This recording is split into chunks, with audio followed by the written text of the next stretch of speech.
teóricamente, que pasen habilidades y ustedes de grupo tendrían que pasar a rotación de hospital. Que tengo entendido, los médicos de hospital también están trabajando por medios virtuales. Entonces, la fecha más o menos probable de cambio es fines de julio, principios de agosto. Entonces tendríamos casi un mes, un poquito más de un mes para poder concluir todo el temario.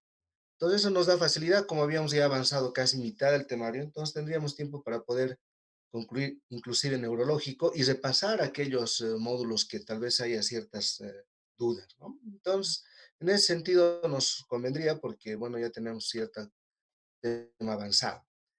Entonces vamos a continuar, habíamos quedado en el módulo de cardíaco, nos tocaría entrar esta clase a corazón. Entonces, si tienen alguna pregunta, por favor, jóvenes, respecto a las tareas, trabajos o lo que venga, y si no hay, pues entonces entramos al módulo directamente.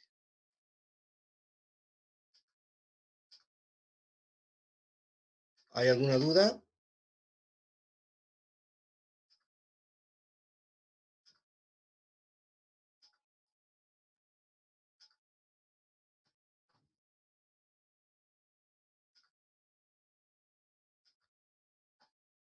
Bien, creo que entonces no hay ninguna duda. Siendo así, entonces vamos a comenzar con este módulo que también es uno de los, digamos, más apasionantes dentro de lo que es la semiología.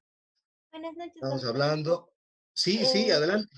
el módulo 4 sería de respiratorio, no está en Classroom, o solo de mí no aparece. Sí, no subí a Classroom, porque lo que pasa es que nos han pedido que todas las tareas o todos los trabajos que hagamos, lo hagamos por el correo institucional. Entonces, les voy a pasar, estoy trabajando en el correo institucional eso, entonces les voy a pasar eso, sí que no se preocupen por el tema de las tareas de respiratorio, que igual les va a llegar con el código de clase que voy a dejar a Mariane. Bien, entonces, si no hay más dudas, vamos a entrar a este módulo que como les decía es uno de los módulos más, digamos, apasionantes de lo que es la semiología del aparato cardiovascular. ¿Por qué? A ver, ¿por qué creen que es, aparte de ser apasionante, es sumamente importante? A ver, ¿alguien podría responderme por qué creen que la exploración semiológica del aparato cardiovascular es importante? A ver, ¿por qué? ¿Quién podría responder mejor? Porque es el órgano que presenta mayor cualidad o mayor clasificación en afecciones. ¿No? Correcto, muy bien. Bueno, en realidad todos los órganos son importantísimos, ¿no? Desde las uñas, desde el pelo, etcétera. Pero el corazón sí. El corazón es uno de los órganos considerados blanco porque pues la disfunción de este órgano nos puede llevar a serios trastornos homostáticos, serios trastornos hemodinámicos sobre todo, que pueden comprometer la vida misma del paciente. Y es así que una de las patologías más frecuentes en patología cardiovascular es sin duda la cardiopatía isquémica, el infarto agudo de miocardio. Recordemos que la cardiopatía isquémica incluye el infarto agudo de miocardio en sí, la angina estable, etcétera, ¿no? Entonces, esta patología es muy frecuente, es de alta incidencia y alta prevalencia. Igual que el cáncer, como habías visto en mama, por ejemplo, también la cardiopatía isquémica es una de las patologías que está ganando mucho campo actualmente en cuanto a incidencia. ¿Por qué? Hay varios factores que intervienen en el tema de la cardiopatía isquémica, ¿no? Uno de los factores es la edad, un factor de riesgo es la edad, pero también o sea, la variedad, digamos, de alimentos actuales, la alimentación, el sedentarismo, etcétera, hacen de que esta patología sea con mayor frecuencia se esté dando en pacientes cada vez más jóvenes. Por ejemplo, en el hospital nosotros hemos visto muchos infartos, a diario vemos infarto agudo de miocardio. Claro, ahora estamos viendo otras patologías más graves, ¿no? Pero siempre llegan en la emergencia, por bueno, no, unos 3 por semana, ¿no? A la semana llegan 3 pacientes con infarto de miocardio en distintas etapas de la evolución. Entonces, es muy frecuente, muy frecuente. Por lo tanto, en función a eso, es que nosotros, como médicos generales que vamos a salir, debemos saber realizar una exploración del aparato cardiovascular de forma adecuada, precisamente identificando estas patologías tan graves, pero no es solo la única, hay otras patologías más del aparato cardiovascular. Por ejemplo, las arritmias. Las arritmias es una patología también muy frecuente, vienen pacientes jóvenes con palpitaciones, disnea, la insuficiencia cardíaca, ¿no es cierto? Y todas esas alteraciones que pueden afectar lo que es la estructura cardíaca, pero principalmente la cardiopatía isquémica. Entonces, fíjense, acá vamos a ver una diapositiva muy interesante. Fíjense cómo se relacionan estos factores, por ejemplo, el alcoholismo, el sedentarismo, perdón, la obesidad y sobre todo los trastornos alimenticios actuales, ¿no? Ahora está muy de moda el tema de la comida chatarra, la la gran cantidad de grasa, digamos, a nivel de la dieta, y todos estos factores intervienen precisamente en esto. Lo que vemos acá es un paciente que está cursando con un cuadro anginoso, ¿no? Este es el famoso signo de Levin, así se llama, cuando el paciente, digamos, se agarra el pecho por un dolor intenso, súbito, que aparece muchas veces después de un esfuerzo físico y que se asocia a otros trastornos neurovegetativos, ¿no? Como diaforesis, alteraciones de conciencia, disnea y demás. Esto es el signo de Levin. Y fíjense, estos factores de riesgo pues se relacionan con este tipo de patologías sobre todo. Pero no solo la cardiopatía isquémica, como habíamos dicho, ¿no? También está ahí la insuficiencia cardíaca, las arritmias, taquiarritmias o bradiarritmias, que son muy frecuentes. Llegan pacientes a la emergencia o a la consulta indicando que tienen lipotimia repetitiva. Cada vez se desmaya, cada vez se desmaya, ¿no? Y van buscando, pucha, inclusive piensan que son cuadros, digamos, histéricos, cuadros de simulación, cuando en realidad lo que tienen es un bloqueo completo auriculoventricular y está con una bradicardia severa. Hemos visto pacientes que llegan con 30 de frecuencia cardíaca jóvenes, imagínense, 30, 20, 30. Terrible, esa es una emergencia que hay que poner marcapaso inmediato, ¿no? Entonces, fíjense cómo es la relación de los factores de riesgo con la patología prevalente. Entonces, cuando hablamos de exploración del aparato cardiovascular, básicamente vamos a comenzar en lo que es el interrogatorio, ¿no? No es directamente ir y hacer el examen físico. Como en todo lo que habíamos visto hasta ahora, siempre vamos a comenzar con la anamnesis. La anamnesis es uno de los elementos más importantes que nos va a permitir llegar a un correcto diagnóstico. Entonces, ¿para qué nos sirve la anamnesis, el interrogatorio en patología cardiovascular? Para identificar factores de riesgo, ¿no? Factores de riesgo. Acá podemos ver algunos, por ejemplo, la edad. La edad es un factor de riesgo importantísimo para cardiopatía isquémica. Generalmente pacientes mayores de 50 años tienen mayor probabilidad de presentar cardiopatía cardiovascular o, perdón, patología cardiovascular, sea isquémica, sea, digamos, insuficiencia cardíaca, arritmias y demás, ¿no? Pero también la edad es un factor de riesgo para patología, digamos, neonatal. Pacientes que nacen con cardiopatía congénita después de su nacimiento, entonces también es importante tomar en cuenta esto, los extremos de la vida, ¿no? Sin embargo, actualmente se ve que hay pacientes cada vez más jóvenes que están presentando patologías que antes eran propias de la edad mayor de 50 años. Hemos visto pacientes de 39, 40 años infartándose, lógicamente, porque hay otros factores de riesgo más, ¿no? Entonces, la edad es un factor importante. También el sexo. El sexo, por ejemplo, hasta antes de la menopausia, la incidencia de cardiopatía isquémica es mayor en el sexo masculino en relación al sexo femenino. Pero ya después de la menopausia, la incidencia se iguala, ¿no? Es igual. O sea que hay también mujeres de mayores de 50 años o un poquito más que pueden infartarse por el tema de la edad. La profesión es otro factor de riesgo, ¿no? Aquí les preguntaría, a ver, ¿por qué creen que la profesión es un factor de riesgo? ¿Ustedes sabían que los médicos o el personal médico es la profesión que más riesgo tiene de presentar cardiopatía isquémica? Y eso es cierto, ¿no? Los médicos somos los que más nos infartamos. ¿Por qué? Por el Porque estrés, estamos, perdón, por el estrés. correcto, el estrés, la descarga adrenérgica, ¿no? Y ahora en esta última temporada mucho más aún. El estrés es terrible. La, el colapso de los hospitales es evidente en todo lado y eso genera en el médico, sobre todo los que trabajamos en la parte de emergencias, terapia intensiva, genera un estrés permanente.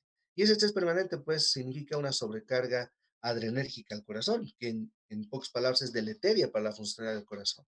Sabemos que de inicio la función, digamos, adrenérgica es un factor de protección, pero si eso se mantiene, digamos, de forma permanente por mucho tiempo, es deleterio para el órgano.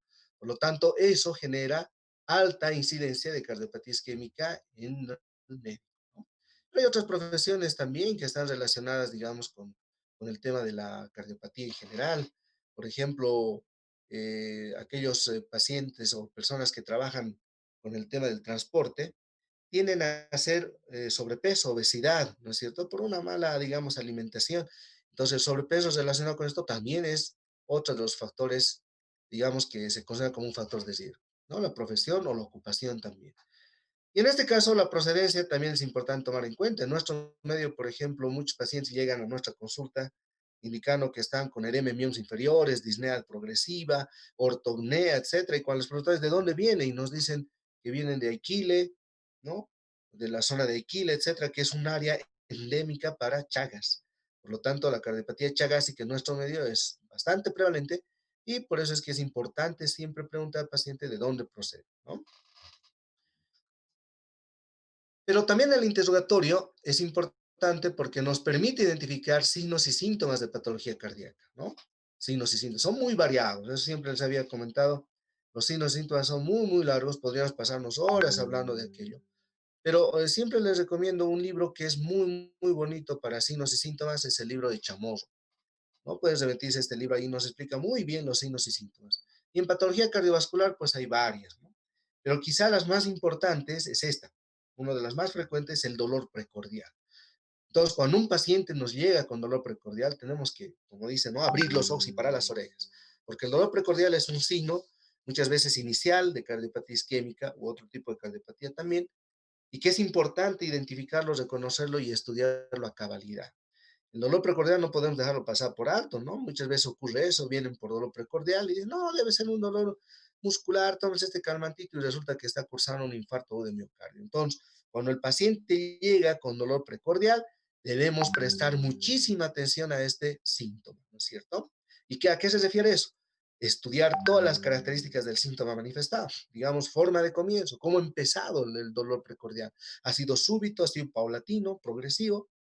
El tiempo de evolución del dolor precordial, desde cuándo le está doliendo, ¿no? No es lo mismo un dolor precordial que te diga que ha empezado hace 45 minutos que un dolor precordial que te diga que es de 3 meses. Definitivamente ese no es isquemia, ¿no? Pero un dolor que comienza de forma súbita y de poco tiempo de evolución, muy posiblemente puede tratarse de isquemia miocárdica, por lo tanto hay que tomar muy en cuenta, ¿no? También es importante identificar el tipo de dolor. El dolor de cardiopatía isquémica es un dolor opresivo. El paciente te dice, siento como si estuvieran subiendo sobre mi pecho, me están aplastando. Es un dolor opresivo, aprieta. No es un dolor urente, no es un dolor pungitivo, no es un dolor cólico, es un dolor opresivo, característico.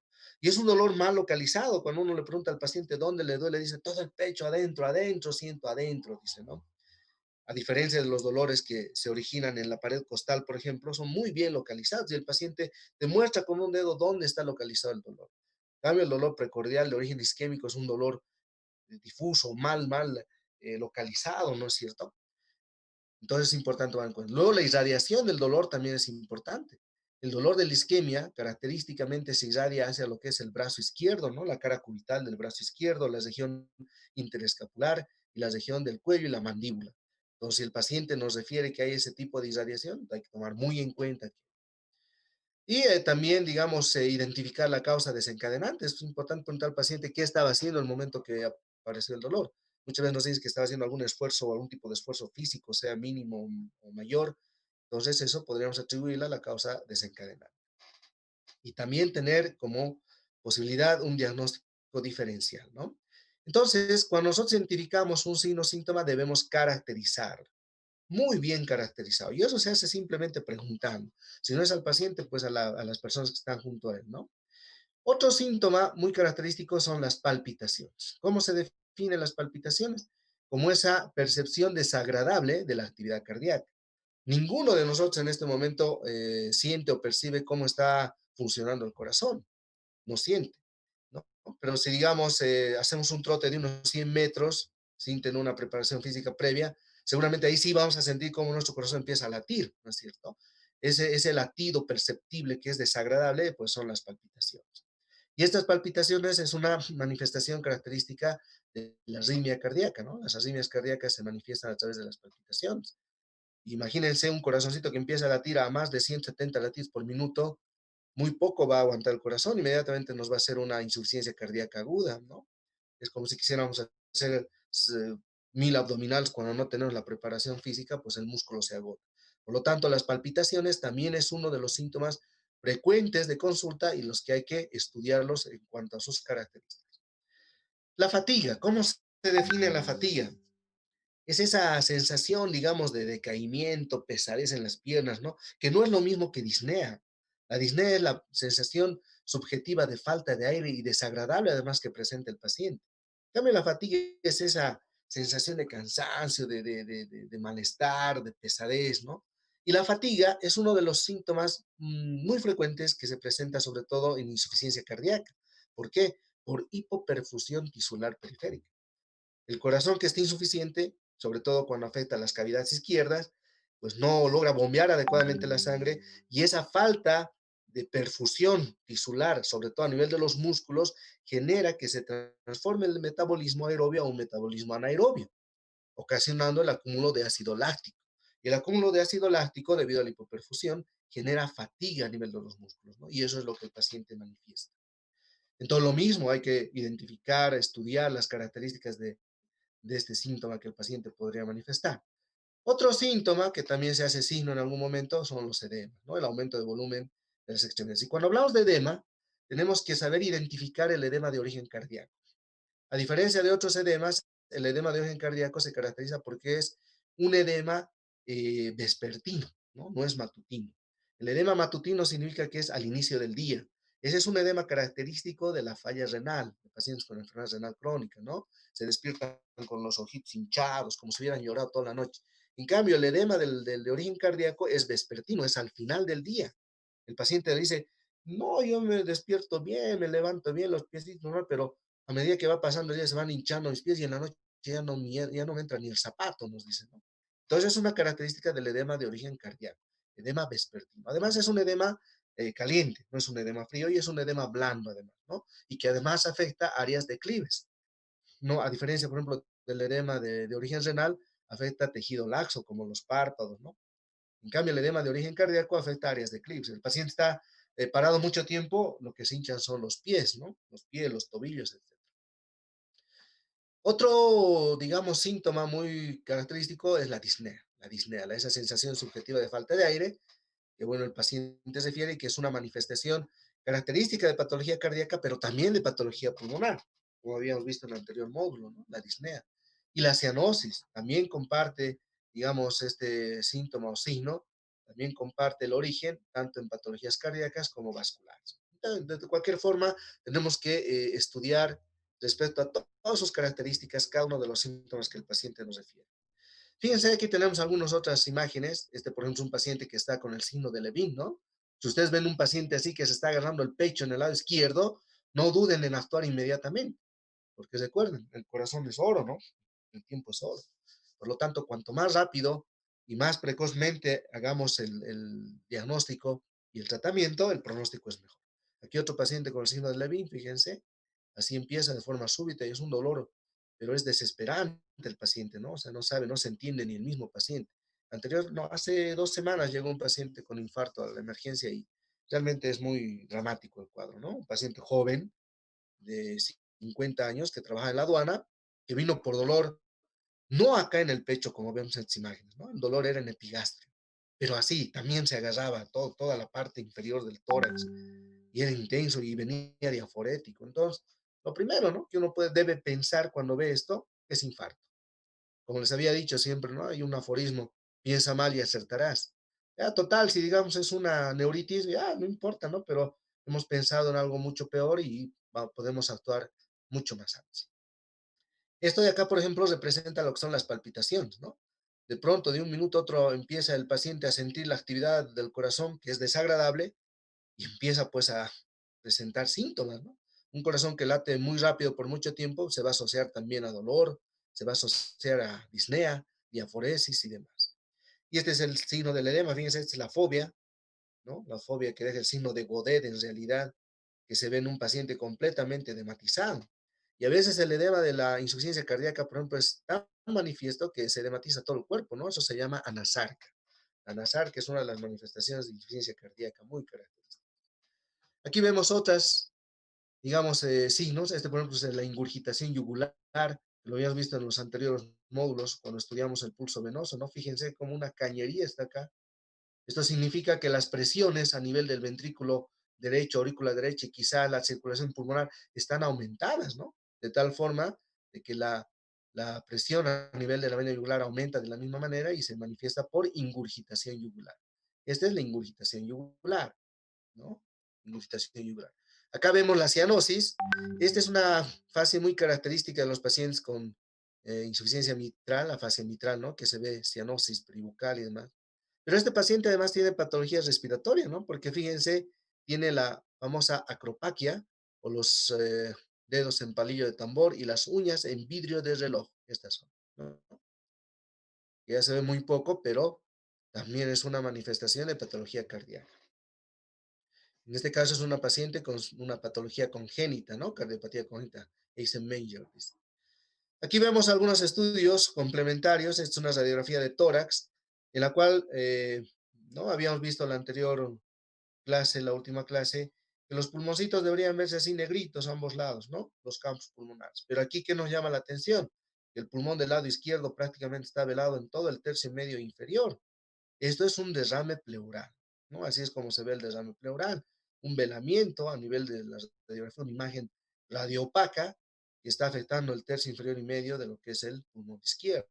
Esto es característico de falla cardíaca. Acá vemos un electrocardiograma que si prestamos atención, pues este corazón está latiendo prácticamente, a ver, a casi 180 latidos por minuto, ¿no? O sea, fíjense, es un corazoncito, es una taquicardia, que puede tratarse de una taquicardia paroxística supraventricular, ¿no? Muy frecuente, los pacientes llegan a la emergencia mucho, llegan así, doctor, no sé qué ha pasado, empezó a latir mi corazón, ¿no? ¿Y ahora cómo estás? No, ahora estoy bien. ¿No? Lo que pasa es que son paroxismos que duran muy poco tiempo, que son un poco más, y cuando ya llegan a la emergencia, pues ya le hacemos el electro y está normal. Eso no quiere decir que el paciente esté bien. Sí debe tener una patología, ¿no? Eso es la sospecha diagnóstica. Entonces, ¿qué hacer en estos pacientes? Hay que hacerles estudios más complejos, como un Holter. El Holter es el registro electrocardiográfico de 24 horas. Entonces les coloca el aparatito y están todo el día con el Holter ahí y se va registrando en qué momento se presenta el paroxismo de la taquicardia, ¿no? Una arritmia cardíaca también. Entonces, dentro de los signos o síntomas habíamos mencionado la disnea, ¿no? La disnea, que se define como la sensación de falta de aire que presenta el paciente y que además es muy desagradable.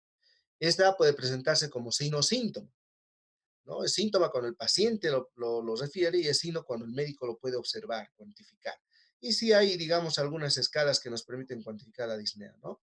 De acuerdo a su tiempo de presentación puede ser aguda o puede ser crónica. Aquí están algunos ejemplos de patologías en las cuales se presenta disnea aguda y otras en las cuales hay pues disnea crónica. Y según su aparición puede ser de grandes esfuerzos, medianos, mínimos o incluso disnea en reposo.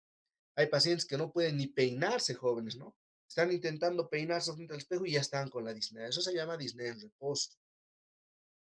La cianosis, bueno, dependiendo, ¿no? La cianosis en su definición cualitativa se define como la coloración azulada de piel y mucosas y lechos unguiales, ¿no? Tal como esta fotografía, ¿dónde está?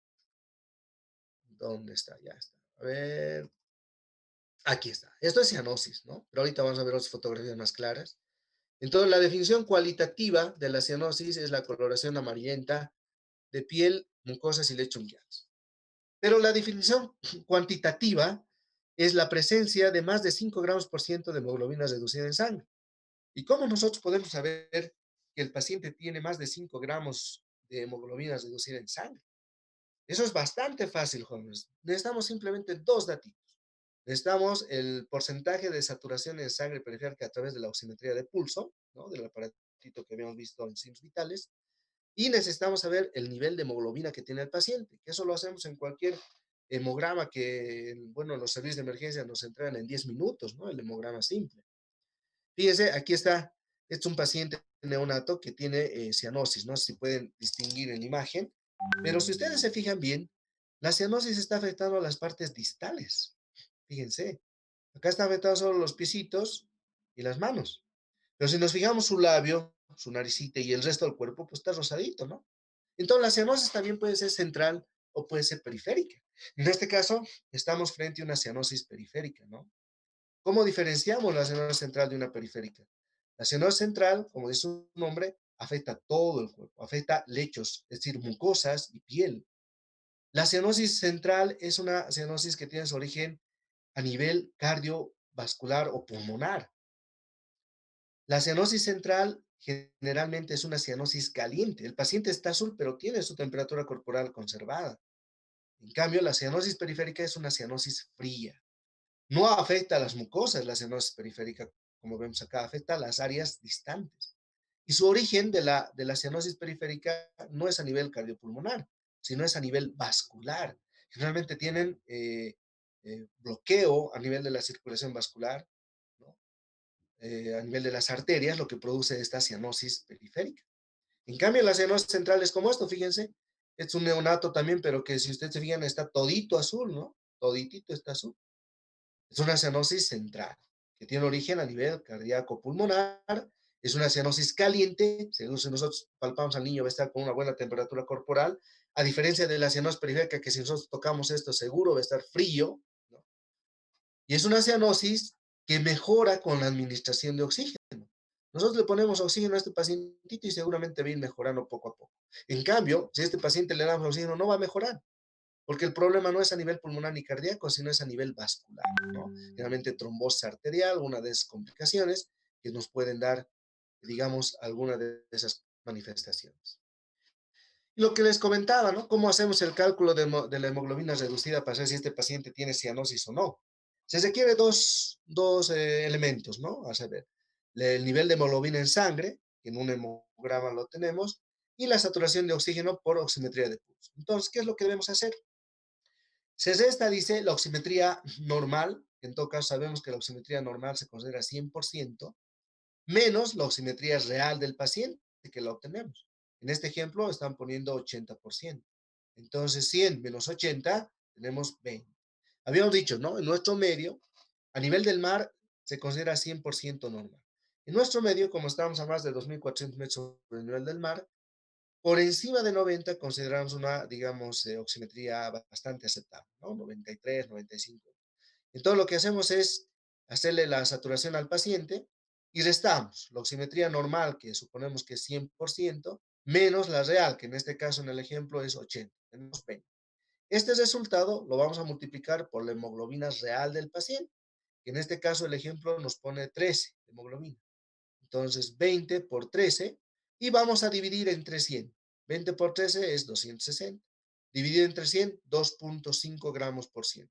Ahora les pregunto, ¿este paciente del ejemplo tendrá cianosis o no tendrá cianosis?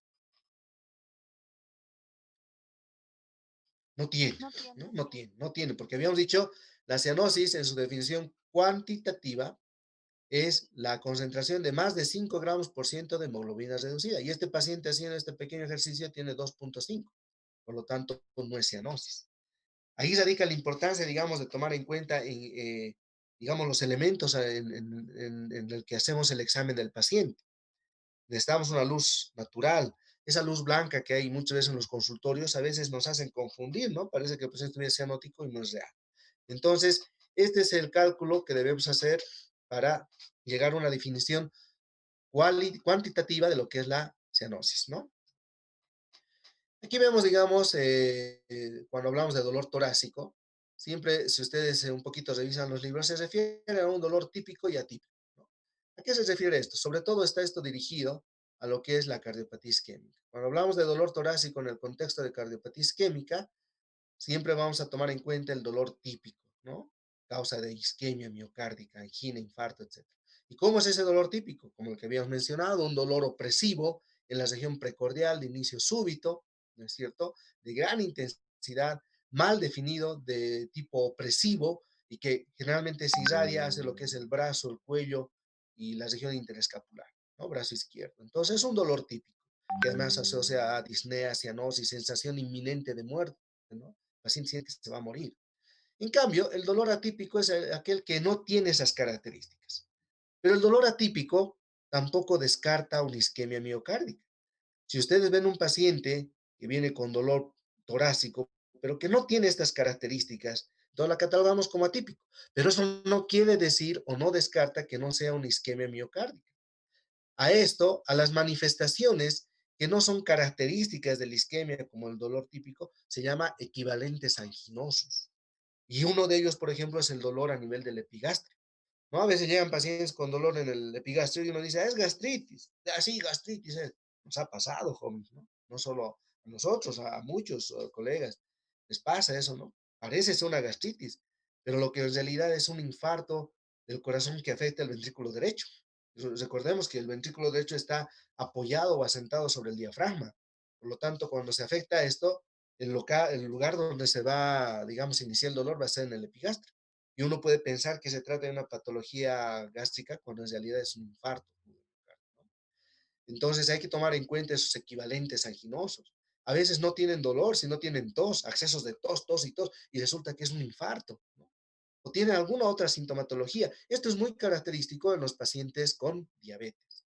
Cuando ustedes vean un paciente con diabetes y es un cuadro, digamos, muy inespecífico, nada determinado, una de las posibilidades diagnósticas tiene que ser infarto agudo de miocardio, ¿no? Una vez me acuerdo muy bien, llegó una señora a la emergencia hace muchos años atrás, cuando yo estaba recién en mis primeros años. Una señora, me acuerdo muy bien porque era familiar de un señor que trabajaba ahí en el hospital. Y llega la señora y más o menos eso de las 4 de la tarde, ¿no? Y viene indicando que se siente mal, que no sé, tiene desgano, muy inespecífico su cuadro. Donde le hacemos los signos vitales y está un poquito baja la presión, pero restó bien, pero era diabética. Bueno, digamos, tal vez se le ha bajado el azúcar, le controlamos su glucemia y estaba bien. Pero nos dice, no sé, no me siento bien, doctor, no me siento mal, nos dicen, ¿no? Yo le digo, mire, intérnese, porque, y le hemos hecho el electrocardiograma, y me acuerdo bien, y no había nada en el electro, ¿no? Su laboratorio tampoco mostraba nada, pero mostraba síntomas. Le digo, no tiene que internarse porque no sabemos qué es lo que puede estar pasando. Paciente diabético es una bomba de tiempo. No, doctor, ¿cómo voy a internar? No, hoy no, tengo cosas que hacer en mi casa, mi hijo está solo, que no es que se fue. A las 4:30 de la mañana me llaman cuando voy a la emergencia y era la misma paciente, pero ya en estado de shock, ¿no? Choqueada, sin presión, así pálida, todo. Pero ya ese rato empezamos a hacer la reanimación, hicimos un electro nuevamente y era un infarto. No se veía el infarto en el electro de inicio, pero esa paciente ya estaba empezando con infarto. Fíjense, no había esa sintomatología característica, ¿no? Por lo tanto, en pacientes que tienen otras patologías añadidas, hay que prestarle mayor atención a estos signos y síntomas. Y eso sobre todo en diabéticos, ¿no? Paciente diabético, hipertenso, pero sobre todo diabético, que venga por síntomas inespecíficos, una posibilidad diagnóstica puede ser infarto de miocardio. No nos olvidemos de los equivalentes anginosos. O sea que cuando un paciente tiene infarto, no siempre va a tener estos síntomas característicos, puede tener otros síntomas, ¿no? Entonces hay que tomar muy en cuenta. Bien, una vez que hemos hecho, digamos, ese recuerdo de la anamnesis, ahora sí vámonos a lo que es el examen físico, ¿no? Una vez que hemos hecho la anamnesis respectiva al paciente, hemos identificado los signos y síntomas, los factores de riesgo, pues entramos a lo que es la exploración física en sí. Pero para explorar el corazón, para hacer la exploración cardiovascular, primero tenemos que recordar algunas cosas, ¿no? Primero, la anatomía y fisiología cardíaca. Es importante recordar aquello. Ahorita vamos a algunas diapositivas para tener una idea más clara, ¿no? Luego, las condiciones del ambiente. Debe ser un ambiente silencioso. Recordemos que vamos a auscultar dentro de lo que son las técnicas semiológicas. Debe ser un ambiente privado y confortable, con buena iluminación, mejor si es iluminación natural. El paciente debe estar descubierto, con toda la región precordial descubierto, acostado en la camilla. Y bueno, para iniciar el examen de corazón, tórax cardíaco, hay ciertas posiciones que el paciente debe adoptar, ¿no? Pero la primera posición en la que vamos a empezar el examen va a ser con el paciente en decúbito dorsal a 30 grados de inclinación, una semi-Fowler, ¿no? Es la posición en la que vamos a comenzar el examen. Pero hay otras más, ¿no? Por ejemplo, la posición en decúbito lateral izquierdo, llamada también posición de Pachón, así se llama, ¿no? La posición de Pachón es el decúbito lateral izquierdo. Vamos a ver más adelante por qué es importante esta posición. Y la otra posición que también se emplea es con el paciente sentado e inclinado hacia adelante, ¿no? Es una posición mal llamada la posición de Azulay. No es en realidad la posición de Azulay, está, pero en algunos libros la dicen, ¿no? La posición de Azulay es el paciente en decúbito dorsal con los pies flexionados, los muslos flexionados sobre la pelvis y las manos extendidas, ¿no? Pero bueno, en algunos libros mencionan la posición sentado, inclinado hacia adelante, como la posición de Azulay también, ¿no? Entonces son tres posiciones en las que vamos a hacer el examen. Vamos a iniciar el examen en posición de cúbito dorsal a 30 grados. También vamos a utilizar la de cúbito lateral izquierdo de pachón y la posición sentado inclinado hacia adelante. Los tres posiciones. Y el médico siempre, siempre, toda la vida debe estar a la derecha del paciente. Eso jamás se olvida en jóvenes. Cuando hacemos la exploración física, siempre debemos posicionarnos a la derecha del paciente, nunca a la izquierda. Bueno, algunas exploraciones sí se nos vamos a posicionarnos a la izquierda, vamos a ver más adelante, ¿no? En realidad, puntualmente es en el examen de vaso, en el examen esplénico. Pero después en todos nos vamos a posicionar a la derecha del paciente. No se olviden eso aquí. Recordando un poquito la anatomía, digamos, lo que les decía la clase de la anterior semana, ¿no? Cuando estábamos en pulmones. Anatómicamente, el corazón está en medio de los pulmones, fíjense, ¿no? Ahí está, es el mediastino, que se divide en un mediastino superior, medio e inferior, si vemos en el plano frontal. Si vemos en el plano sagital, tenemos un mediastino posterior, medio y anterior, ¿cierto? El mediastino. Y el corazón, pues anatómicamente está localizado en el mediastino inferior y anterior. ¿Dónde está? Inferior y anterior. Aquí está, ¿no? Este es el pecho y este es la espalda. Fíjense, el corazón está localizado en la parte anterior del mediastino y en la parte inferior. Es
nuevamente entramos con esto.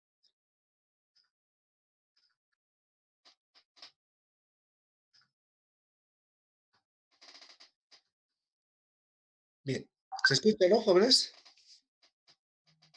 Sí, doctor. Doctor, mi doctor se Bien. escucha. Doctor. Entonces habíamos indicado, ¿no? El mediastino, o bueno, el corazón en realidad está localizado en el mediastino anterior e inferior. Esto es un detalle que tenemos que tomar muy en cuenta cuando solicitamos estudios de imagenología, sobre todo la radiografía de tórax, ¿no? Les había comentado que la radiografía de tórax para estudio de pulmón y corazón, la proyección que nos sirve es la proyección póstero-anterior. ¿Qué quiere decir eso? Que cuando hablamos de una proyección póstero-anterior, el paciente está apoyando la espalda, ¿no? Perdón, más bien está apoyando el pecho sobre lo que es la placa radiográfica, ¿no? Entonces, hagan de cuenta que este es el paciente que está paradito y la placa está acá, aquí. Y el rayo de los rayos X incide desde la parte posterior. Entonces, ustedes se fijan, el corazón, como está en el mediastino anterior, pues está más cerca de la placa radiográfica. Por lo tanto, es más exacto el tamaño del corazón. En cambio, si yo hago una proyección antero-posterior, quiere decir que el rayo incide por acá, por el pecho, y el paciente está apoyado acá a la placa, Fíjense la distancia del corazón hacia la placa. Por lo tanto, este corazón nos va a dibujar una falsa cardiomegalia porque está más alejado de la placa, ¿no? Por lo tanto, una proyección antero-posterior no nos sirve para estudiar el corazón. Para el corazón nos sirve la proyección postero-anterior, ¿no? Generalmente las proyecciones antero-posteriores nos sirve para evaluar la silla costal. Entonces, fíjense, anatómicamente, pues el corazón está en medio de los pulmones, pero fisiológicamente, habíamos dicho, el pulmón está en medio del corazón, ¿no? Y eso nos ayuda, digamos, a entender mucho de la fisiopatología de una variada cantidad de enfermedades. ¿Y cómo hacemos esto? Fíjense, a nivel del ventrículo derecho llega a la vena cava superior y la vena cava inferior, a la aurícula derecha, ¿no? Luego pasa la circulación al ventrículo derecho, que es este. Fíjense cómo está sentado sobre el diafragma, ¿no? Ventrículo derecho. Y del ventrículo derecho sale la arteria pulmonar. Si bien lleva sangre venosa desoxigenada, pues se llama arteria y va a la arteria pulmonar, a la circulación pulmonar, ¿no es cierto? Entonces, fíjense, y de acá de los pulmones salen las venas pulmonares a la aurícula izquierda, que está acá atrás, no se ve, pasa al ventrículo izquierdo y de aquí por la arteria aorta a la circulación sistémica. Entonces, fisiológicamente, el pulmón está en medio de los dos corazones, derecho e izquierdo. Por eso es que cuando el corazón izquierdo falla, ¿qué está detrás del corazón izquierdo? Están los pulmones, ¿no es cierto? Entonces, cuando hay una insuficiencia ventricular izquierda, el afectado inicialmente va a ser pues los pulmones. También hacia adelante, ¿no? ¿Qué está hacia adelante? La circulación sistémica. Va a haber hipoperfusión, fatiga. Pero hacia atrás están los pulmones. ¿Qué va a haber? Congestión pulmonar, síntomas respiratorios, tos nocturna, disnea, ortopnea, etcétera, etcétera, ¿no? Y si el problema es a nivel del corazón del lado derecho, quizá no va a haber mucha sintomatología respiratoria, pero va a haber síntomas de congestión periférica, ingurgitación yugular, hepatomegalia dolorosa, asitis, edema en miembros inferiores, etcétera, etcétera, ¿no? Entonces, fíjense cómo nos ayuda a conceptualizar este tema de que fisiológicamente el pulmón está en medio del corazón. Y algo que, bueno, no sé si se nota bien aquí en el dibujo, sí creo que sí se nota. Fíjense aquí cómo en esta gráfica ponen a esta parte base, ¿no? Se lee, ¿no es cierto? Base. Borde derecho, borde izquierdo, cara diafragmática y aquí punta. Aquí está la punta, ¿no? Entonces, para fines, digamos, semiológicos, didácticos y prácticos y sistemáticos, nosotros nos vamos a referir, cuando hablamos de exploración cardíaca, a la base del corazón, la que está acá, y la punta o apex del corazón, la que está aquí, ¿no? Y entonces aquí es donde vamos a retomar el tema de las posiciones. Recuerdan que les dije que hay tres posiciones, una que es de cúbito dorsal a 30 grados, que es en la cual vamos a empezar el examen, y hay otra que es la posición de pachón, que es la posición de cúbito lateral izquierdo, o sea que el paciente se echa sobre su costado izquierdo.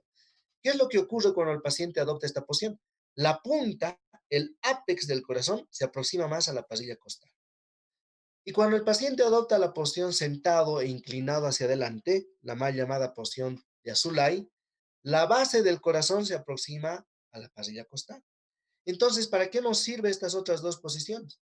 Cuando yo identifico algún signo o síntoma a la exploración semiológica que afecte el ápex cardíaco, entonces voy a pedir a mi paciente que adopte la posición de pachón, como por ejemplo alteración del latido apexiano, que vamos a ver más adelante. Entonces, para ver mejor, para evaluar mejor las alteraciones del ápex del corazón, de la punta del corazón, le pido a mi paciente que adopte la posición de pachón, ¿no? De cúbito lateral izquierdo. Pero si yo encuentro, por ejemplo, un reforzamiento del segundo ruido, más adelante les voy a explicar con detalle todo eso, que afecta a la base del corazón, entonces voy a pedir a mi paciente que adopte la posición sentado e inclinado hacia adelante. Porque en esa posición la base del corazón se apega más a la pared, a la pasilla costal y puedo evaluar con mayor detalle esas alteraciones. Está claro aquello, ¿no? Entonces, eso se refiere al tema de las posiciones. ¿Para qué nos sirve cada una de las posiciones en la exploración semiológica del corazón? Bien. Aquí está, miren, muy bonito este dibujo. Nos ayuda a ver cómo está posicionado el corazón con sus cavidades, ¿no? Y estos son los pulmones. Los pulmones. Fíjense, en una radiografía de tórax, ¿no? Esto como acotación simplemente, como extrita. Cuando pedimos rayos X de tórax, y es lo que está pasando ahora, ¿no? En este momento estamos teniendo esa dificultad. Pedimos los rayos X de tórax y la radiografía pues nos muestra simplemente esta parte, ¿no? La parte posterior, digamos, o anterior de los pulmones, porque es la que está pegada a la placa. Pero no nos muestra esta parte de acá, la que está casi detrás del corazón. Y resulta que ahora están llegando muchos pacientes con sintomatología de COVID y pues que en la radiografía no se ve nada, ¿no? Pero no hay nada aquí, mira, está limpiecito el pulmón. Le hacemos la tomografía y el problema está acá, ¿no? Todito esto llenado de esas imágenes hiperdensas, sugestivas en vidrio esmerilado que llaman, ¿no es cierto? Infiltrados ahí. Todito esto está. Y en la radiografía no se ve, ¿no? Entonces, por eso es importante, digamos, conocer aquello para saber qué tipo de estudio es el que vamos a pedir, ¿no? Bien. Aquí vemos otro cortecito del corazón, fíjense, esta es la cara posterior, ¿no? A diferencia de esto, donde vemos la cara anterior, aquí se ve el ventrículo derecho, todo esto, ventrículo derecho, este es el ventrículo izquierdo y esta es la aurícula derecha. Pero en este corte, bueno, en esta fotografía se ve la cara posterior. Aquí está la aurícula izquierda, fíjense qué bonito, ¿no? Y ahí están las 4 venas pulmonares, que a pesar que llevan sangre oxigenada, se llama vena, ¿no? 4 venas pulmonares, que provienen de la circulación pulmonar. Y aquí está el ventrículo izquierdo, ¿no? Y aquí está el ventrículo derecho, right ventricle. Y esta es la aurícula derecha. Aquí está la vena cava inferior, la vena cava superior, y esta es la arteria pulmonar, ¿no? Y estos son los vasos coronarios, donde radica todo el problema de la cardiopatía isquémica. Aquí está. Estos son los cosas, fíjense, tan insignificantes parecen, ¿no es cierto? Esta es la arteria coronaria descendente, ¿no? La coronaria la derecha, la circunfleja acá. Aquí es donde ocurre la obstrucción, ¿no? Por ateromas, etcétera, por placas ateromatosas. Se tapan estos pequeños vasitos y nos genera tanto desastre, pero el infarto de miocardio aquí se genera. O hay una plaquita aquí que se rompe, aparece la agregación plaquetaria, se obstruye parcial o totalmente y ahí viene la isquemia, ¿no? De toda la región que irriga esta arteria. Entonces, por lo tanto, es importante conocer esto también, porque cuando hacemos, digamos, la angiografía o el cateterismo coronario, angiografía coronaria en pacientes con infarto, pues aquí es por donde entran, ¿no? Entran con cateterismo hasta acá, echan contraste y ven dónde está la obstrucción. Muchas veces identifican el sitio y ponen un stent. Los stents son dispositivos que lo que hacen es abrir el vaso, ¿no? Introducen el stent y es como un resorte que se abre y deja, bueno, que el flujo nuevamente se dé. Y hay algunos stents que son medicados también, ¿no? Que tienen anticoagulante ahí incluido. Pero ¿saben cuánto cuesta ese procedimiento así tan poquito? Hasta $14,000, jóvenes. O sea que es terrible, ¿no? Pues no hay que infartarse. ¿Y qué hay que hacer para no infartarse? No comer mucha grasa, ¿no? Y no estresarse, pero eso es medio difícil en esta época. Bien, entonces una vez que hemos hecho ese recuerdo, digamos, anatómico, fisiológico, ahora sí entramos a lo que es la exploración propiamente dicha. Y cuando hablamos de exploración cardíaca, pues aplicamos las 4 técnicas semiológicas básicas. Inspeccionamos, palpamos, percutimos y auscultamos, en esa secuencia, ¿no? Igual que pulmón. Inspeccionar, palpar, percutir y auscultar. ¿Habrá alguna otra técnica más que se puede aplicar, jóvenes?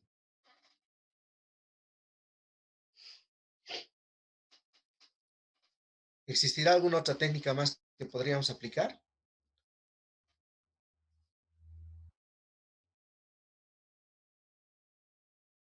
Porque estoy solo, ¿no? ¿Dónde están mis estudiantes? Se fueron a dormir. Doctor, Sí, bueno, es una técnica semiológica cuando nos pidió investigar la oximetría porque el corazón prácticamente va un poco de la mano con lo que va a ser los pulmones. sí, correcto, sí, es una técnica también, ¿no? Está muy bien, la oximetría. Pero, digamos, fuera de técnicas semiológicas, también podríamos aplicar algunos medios, ¿no? También métodos diagnósticos complementarios. ¿Cuál podríamos aplicar en el estudio de corazón? A ver, habíamos dicho en el estudio de pulmón, aplicamos la radiografía de tórax, que casi va de la mano, ¿no? Y es una tareita que van a hacer que les voy a subir al Classroom, que quiero que la hagan porque les va a ayudar muchísimo a esos jóvenes, ¿no? Cuando ya estén frente al paciente.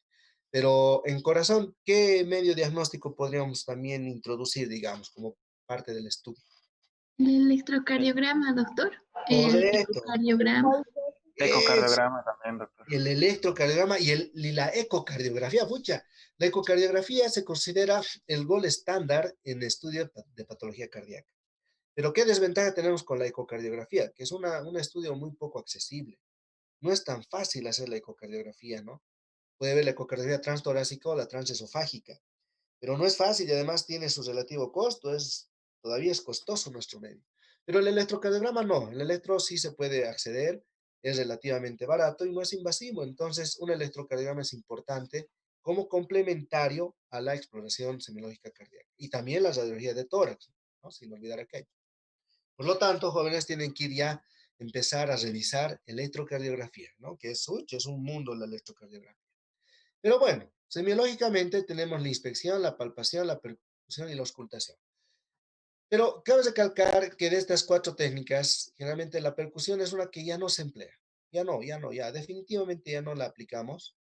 ¿Por qué? Porque ya tenemos otros medios diagnósticos como es la radiografía, ¿no? Como les había dicho, es un estudio no invasivo, es barato y es bastante accesible, ¿no? La percusión la utilizábamos, antiguamente se utilizaba para determinar el tamaño del corazón, el área cardíaca, pero es una técnica para esto muy inexacta, ¿no? Muy inexacta, como lo vamos a ver más adelante, si alcanzamos.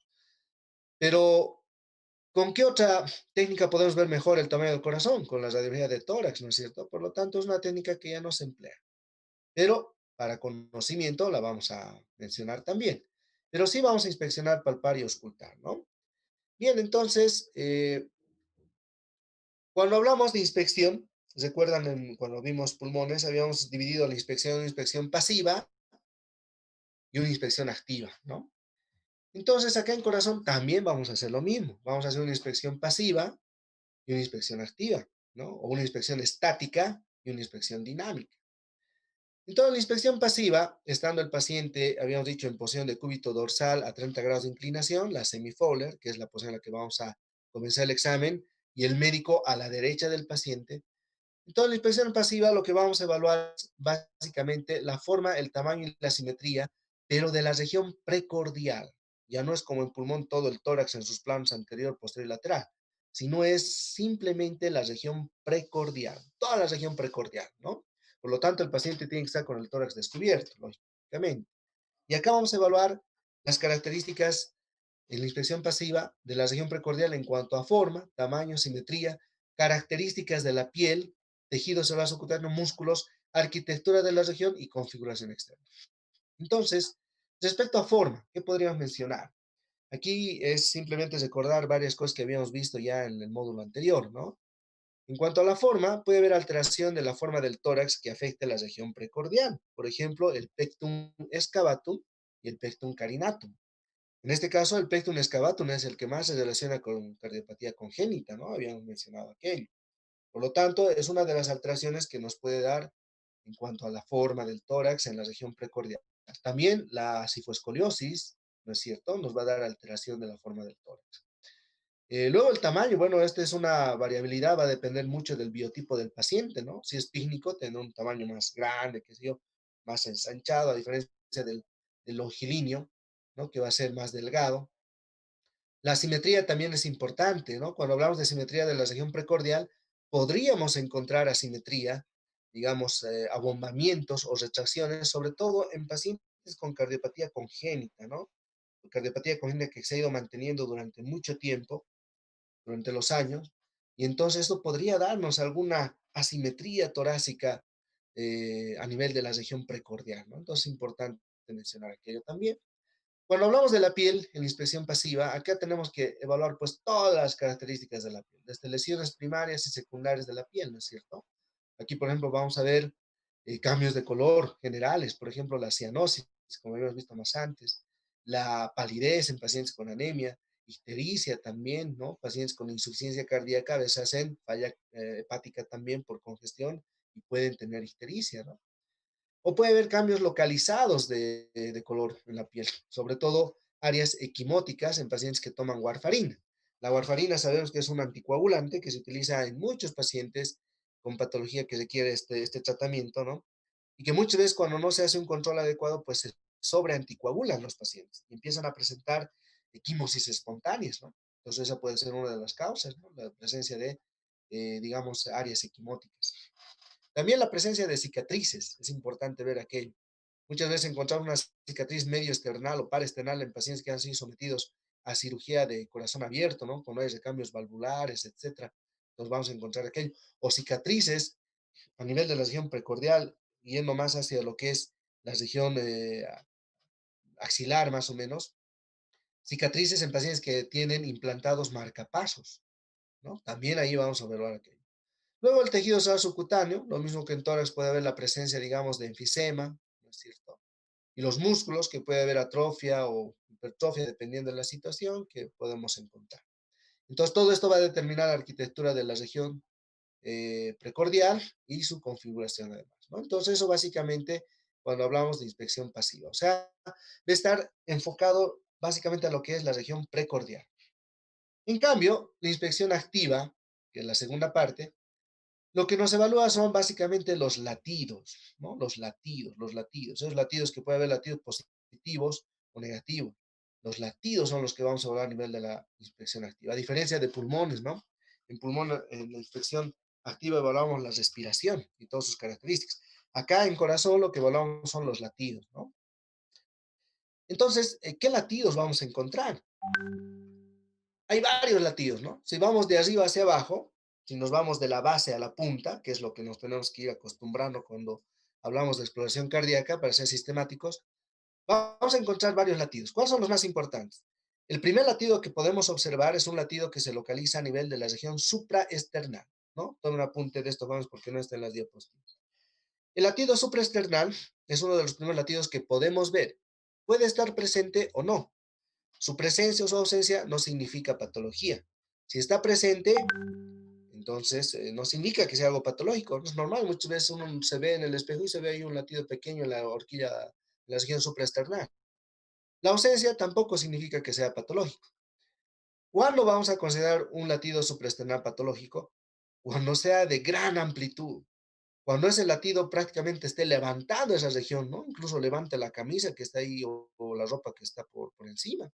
Entonces, un latido de gran amplitud en la región supraesternal sí viene a ser patológico.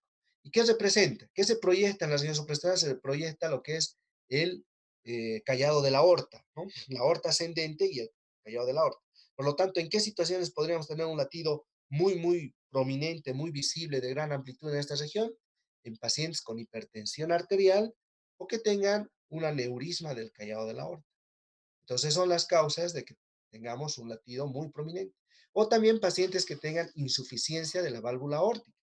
Como la válvula va a estar insuficiente, el flujo va a ser mayor y podría darnos un latido supraesternal muy prominente de gran amplitud, ¿no? El otro latido que vamos a evaluar, siguiendo la sistematización de arriba hacia abajo, de la base a la punta, vamos a encontrarlo a nivel del segundo espacio intercostal del lado izquierdo, ¿no? El latido del segundo espacio intercostal del lado izquierdo. Este latido, a diferencia del latido supraesternal, nunca debe verse. O sea, nunca es visible. Si se hace visible, es patológico. O sea, cuando aparece este latido, siempre es patológico. ¿Qué representa? Representa la arteria pulmonar. Por lo tanto, cuando nosotros vemos un latido a nivel del segundo espacio intercostal del lado izquierdo, estamos hablando de una probable hipertensión pulmonar o bien una insuficiencia de la válvula pulmonar, ¿no es cierto?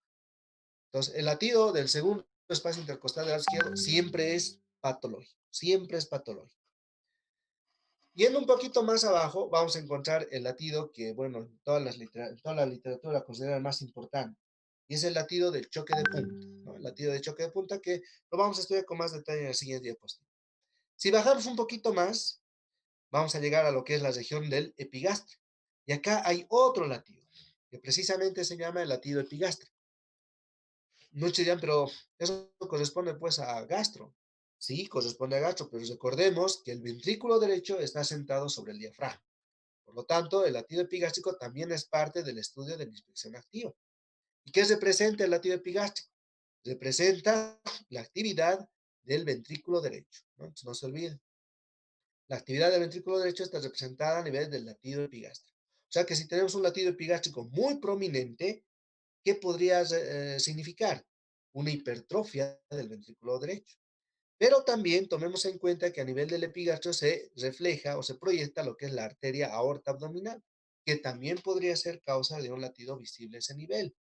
Un aneurisma de la aorta abdominal a ese nivel podría darnos un latido epigástrico prominente. Entonces, no nos olvidemos de los orígenes de cada uno de estos latidos, ¿no? Bien, para aclarar, el latido epigástrico es posible que sea visible en pacientes delgados, caquéticos, flaquitos, sí es posible ser visible, ¿no? Pero cuando es de gran amplitud, podríamos estar frente a una hipertrofia del ventrículo derecho o bien un aneurisma de la aorta abdominal. Entonces, tomen en cuenta esas consideraciones. Una vez que hemos visto esos latidos, nos vamos a lo que es el latido de choque de punta. Uy, caramba. Aquí está. Así se llama, latido de choque de punta. Este latido ha sido descrito en 1628, ¿no? Fíjense, jóvenes, tan antiguo, 1600. William Harvey ha descrito este latido y lo define como el levantamiento que experimenta la región apexiana, producto de la rotación del ventrículo izquierdo en cada sístole del ventrículo, ¿no? Esa es la definición del latido de choque de punta. Es el levantamiento que experimenta la región apexiana, producto del desplazamiento del ventrículo izquierdo en cada sístole. Ese es. ¿No? Aquí hay otras definiciones más que acompañan a la definición del choque de punta. Dice, es el cambio de consistencia y forma de los ventrículos, la rotación del corazón, movimiento del retroceso del corazón, sístole auricular, vacío de universidad. O sea, son elementos que contribuyen a la generación de lo que es el latido de choque de punta. Pero su definición es esta, ¿no?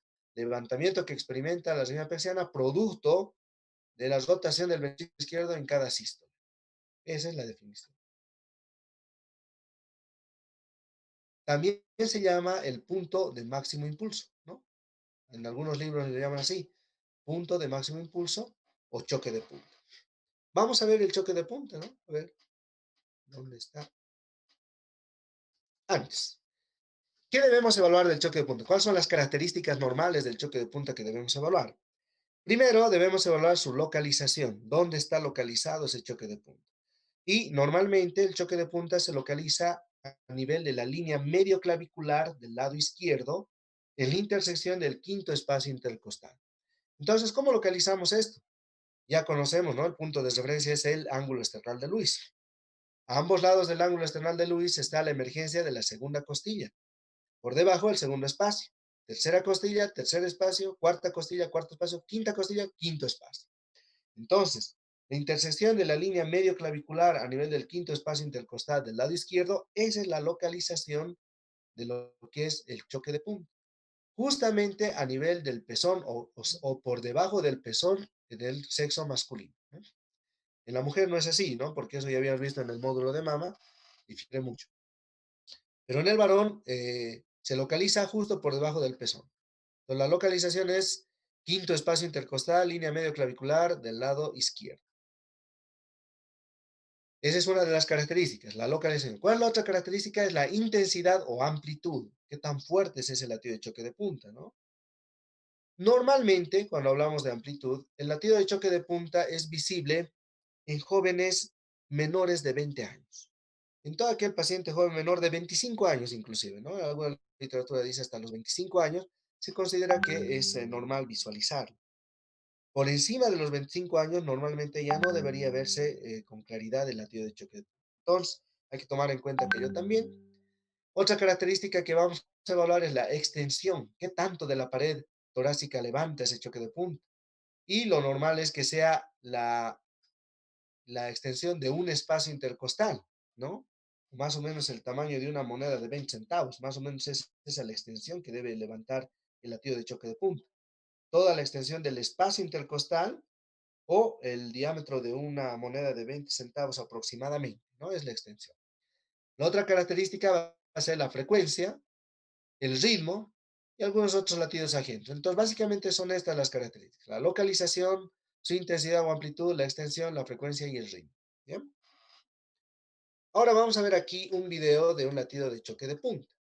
Pero antes de que veamos esto, si digamos nosotros estamos frente a un paciente y queremos evaluar el latido de choque de punta y no logramos ver con claridad, ¿Podría hacer alguna maniobra en el paciente para ver mejor este latido de choque de punta? A ver, les pregunto a todos. A ver, ¿quién me responde?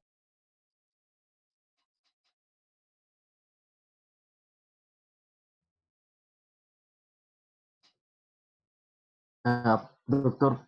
pues guiándome con la imagen, creo que ha puesto un punto de referencia externo. Si esto hubiera choque de punta, se movería el palito que se ve en el video. Sí, no, eso vamos a ver ahorita. Es un video. Es un video que ahorita lo voy a poner a correr. Es para ver el latido de choque de punta. Y el palito que han puesto es para ver con mayor claridad. Pero ahorita yo les pregunto, si digamos yo estoy frente a un paciente y no logro ver el latido de choque de punta, ¿qué maniobra le pediría al paciente que haga para que vea mejor el latido de choque de punta? Es la pregunta. Que tome la posición Posición. sentada.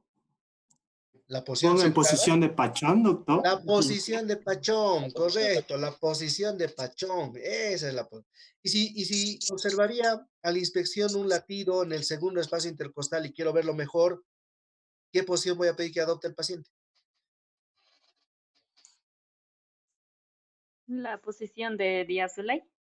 De Azulay, correcto, mal llamada Azulay, ¿no? Eso, sentado e inclinado el tórax hacia adelante. Correcto, muy bien. Esa es la aplicación que vamos a realizar con esto de las posiciones. Ahora veamos este videíto, van a ver, es muy bonito. Me dicen, ahí está, fíjense. Fíjense ese latidote del choque. Lógicamente es un latido patológico, ¿no? Vean, ahí está. Ahí. Miren. Pero miren cómo levanta esto la prenda. ¿Han podido observar, jóvenes? Sí, doctor. A ver, una vez más. Miren cómo levanta la pared apexiana. Miren eso.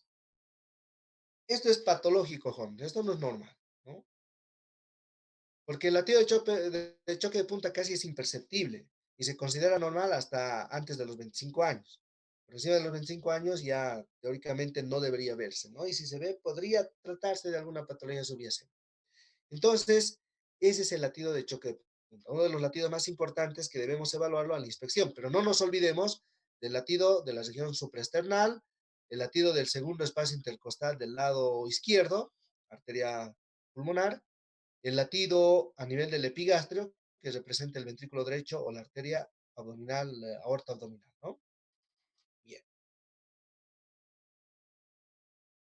¿Qué alteraciones podríamos encontrar, digamos, respecto al latido de choque de punta?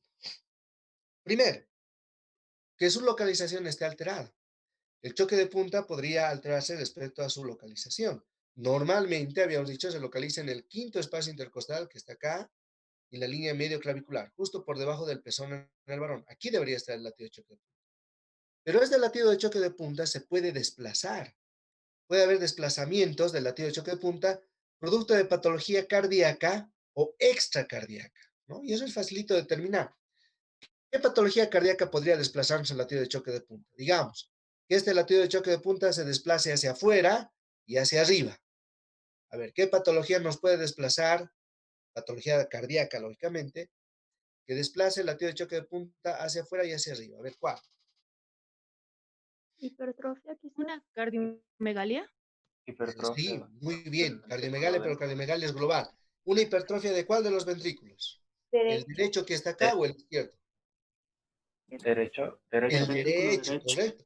Si este ventrículo crecería, si hiciera más grande, digamos, va a desplazarse el latido de choque de punta hacia afuera y hacia arriba. En cambio, si lo que crece es el ventrículo izquierdo, lo desplace hacia afuera y hacia abajo, ¿no? Entonces, pero puede haber también patología extracardíaca que nos altere la localización del choque de punta. Por ejemplo, una telectasia del pulmón, ¿no? De este lado, o un derrame pleural masivo va a desplazar el latido de choque de punta hacia afuera, o hacia adentro, o hacia arriba, o hacia abajo, dependiendo. Patología abdominal también, ¿no? Un paciente que tenga hepatomegalia o que tenga esplenomegalia nos va a desplazar el latido de choque de punta hacia arriba, o que tenga ascitis, o una mujer en etapa de gestación embarazada también. Por lo tanto, va a haber patologías cardíacas y extracardíacas que nos alteren el latido de choque de punta. ¿Y qué patología cardíaca haría que el choque de punta no sea visible? A ver, ¿cuál? Si me dicen, quiere decir que están tomando el hilo de la clase.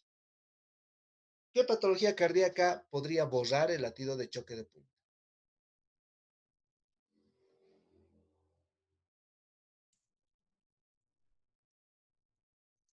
Pericarditis. Sí, sí, muy bien, muy bien. ¿Y qué otra patología es relacionada con el pericardio también?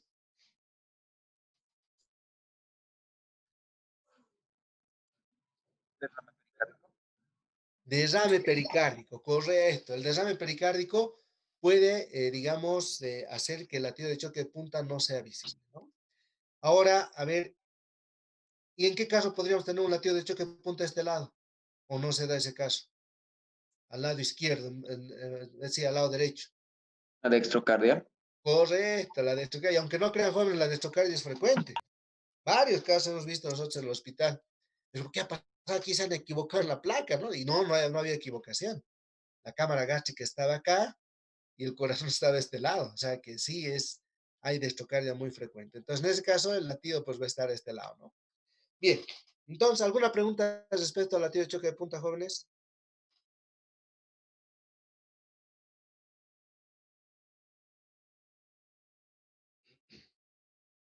Doctor, una pregunta. En Sí. caso de que necesitemos evaluar el choque de punta en alguna mujer, ¿cómo se debería hacer? ¿Hay alguna forma que se pueda hacer Bien, o no? sí, sí, es posible la evaluación, ¿no es cierto? Así como la auscultación y la percusión también. Pero cuando estamos frente a una paciente de sexo femenino, la presencia de la glándula mamaria pues nos dificulta mucho con la evaluación. Entonces, ¿qué vamos a hacer en ese caso?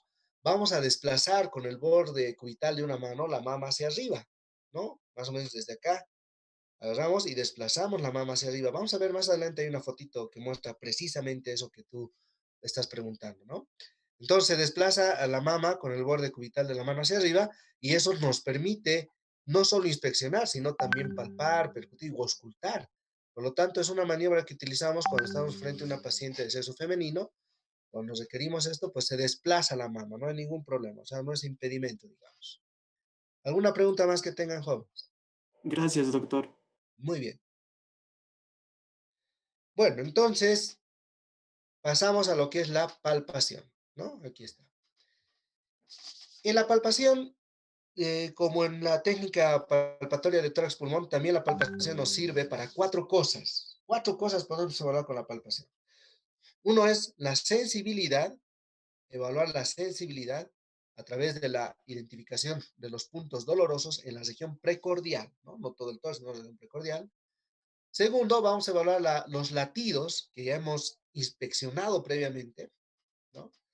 Una vez que hemos hecho esta inspección de los latidos, ahora los vamos a palpar estos latidos. Tercero, la evaluación de los frémitos, que también se llaman los estremecimiento catario o tril. ¿Saben qué es un frémito, jóvenes? A ver, les pregunto, ¿qué es un frémito? ¿Quién podría decirme qué es un frémito? Doctor, son vibraciones. Lo que me acuerdo. Sí, correcto, vibraciones. Pero ¿cuál sería la definición más exacta de un frémito? A ver, vamos a ir un poquito más atrás. Una ¿Qué vibración. Son vibraciones producidas por un flujo anómalo, doctor. Eso, muy bien, excelente. Los frémitos se definen como la percepción táctil de un soplo. Así es, ¿no? Esa es la definición de un frémito. La percepción táctil de un soplo, cuando estamos frente a la explosión cardíaca del corazón, ¿no? El frémito es la percepción táctil de un soplo. ¿Y qué es un soplo? El soplo es ese ruido que genera el flujo turbulento a través de la circulación. Recordemos que el flujo a nivel de la circulación es laminar, ¿no? En capas concéntricas fluye la sangre, por eso es que fluye también. Es como el río, ¿no? Cuando el río está fluyendo ahí va tranquilito, sin hacer ruido, nada. Pero se encuentra un montón de piedras y ese flujo se torna turbulento. Y esa turbulencia genera un ruido y ese es el soplo. Y cuando ese soplo es muy intenso, entonces es posible percibirlo a través del tacto. Y esa percepción táctil de ese soplo se llama frémito, ¿no? Eso es el frémito. Frémito, estremecimiento catario o tril también se llama, ¿ya? Y como cuarto punto evaluamos los frotes, en este caso el frote pericárdico, ¿no?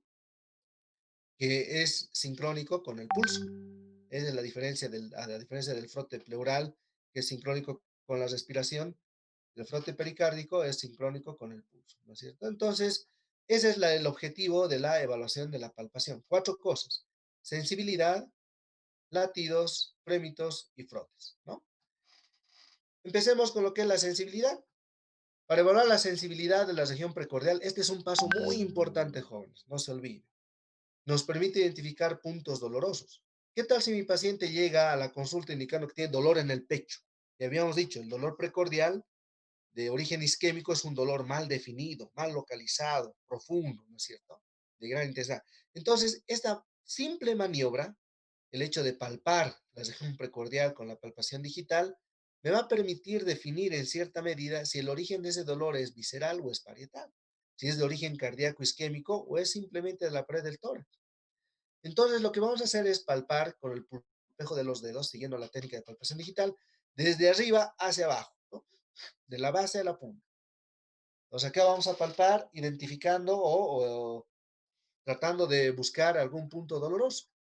Podemos encontrarnos con neuritis intercostales, cuando palpamos el espacio intercostal, fracturas costales o el famoso síndrome de Tietze, ¿no? Que es la osteocondritis, la inflamación de la articulación condrocostal o condroesternal. Entonces es importante hacer esta maniobra. Y cuando el paciente viene con dolor en el pecho, uno le dice, a ver, ¿dónde siente dolor? Y el paciente te señala con un dedito acá, digamos, ¿no? Entonces, nosotros como médicos debemos hacer la palpación digital de ese punto localizado ahí, bien específico. Y si el paciente refiere mucho dolor, o sea, localiza bien, lo dice, ay, sí, sí, justo ahí me duele. Eso generalmente descarta un proceso isquémico. Claro, no es absoluto, pero nos orienta mucho, ¿no? Muchas veces han llegado al hospital así pacientes con dolor en el pecho, ¿no? Y uno nos acercamos al paciente y hacemos y en lo que hacemos la analítica, dice, a ver, muéstreme con el dedo dónde le duele. Luego palpamos esa región, si el paciente nos dice, sí, sí, ahí me duele, como que ya nos tranquilizamos. ¿Por qué? Porque ese dolor bien localizado es poco probable que se trate de origen isquémico a nivel del corazón. En cambio, un dolor muy no localizado, que es, yo le aprieto ahí, le comprimo con la palpación digital, y el paciente dice, no, no, adentro, me duele adentro. Eso sí puede ser de origen isquémico, ¿no? Entonces vamos a ir palpando. Si se corta jóvenes, el día viernes vamos a continuar, porque creo que estamos